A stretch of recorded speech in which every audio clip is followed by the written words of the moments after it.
திருப்பூர் அடுத்த செங்கப்பள்ளியில் சேலம் கோவை தேசிய நெடுஞ்சாலையில் தாறுமாறாக காரை ஓட்டி வந்த நபர் மற்றொரு காரை தடுத்து குறுக்கே நிறுத்தியதால் அடுத்தடுத்து 4 கார்கள் மோதி விபத்தில் சிக்கியுள்ளது.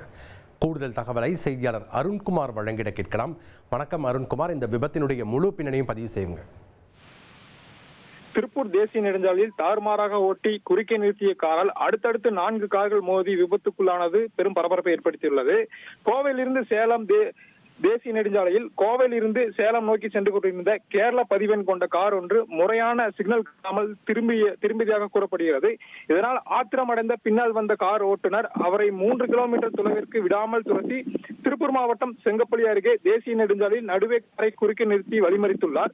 இதனால் அதிவேகமாக வந்த ஸ்விஃப்ட் காரானது நடுவிலேயே நிறுத்தியுள்ளார். இதனால் அடுத்தடுத்து பின்னால் வந்த 2 விலை உயர்ந்த கார்கள், அதாவது BMW, குவிட் என 2 கார்கள் அடுத்தடுத்து மோதி விபத்துக்குள்ளானது. இதில் காரில் பயணம் செய்த அனைவருமே நல்வாய்வாக உயிர் சேதமின்றி தப்பினர். எனினும் 3 கார்களுமே பலத்த சேதம் அடைந்தது. இதனால் காரை குறுக்கே நிறுத்திய நபருக்கும் மற்ற 3 கார் உரிமையாளர்களுக்கும் இடையே கடுமையான வாக்குவாதம் ஏற்பட்டது. வாக்குவாதமானது திடீரென கைகலப்பாக மாறியது. இதனால் கோவை சேலம் தேசிய நெடுஞ்சாலையில் போக்குவரத்து பாதிப்பு ஏற்பட்டது.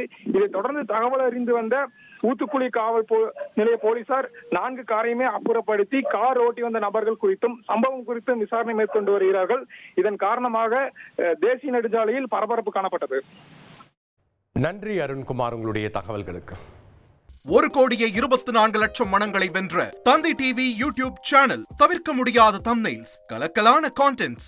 நீங்களும் இந்த குடும்பத்தில் இணைய இப்பவே சப்ஸ்கிரைப் பண்ணுங்க. அசுரபலம் கொண்ட எங்கள் டிஜிட்டல் கரங்களில் உங்கள் விளம்பரங்களை சேர்க்க வாட்ஸ்அப் பண்ணுங்க. 8939888378. Email advtthanditv@dttv.in.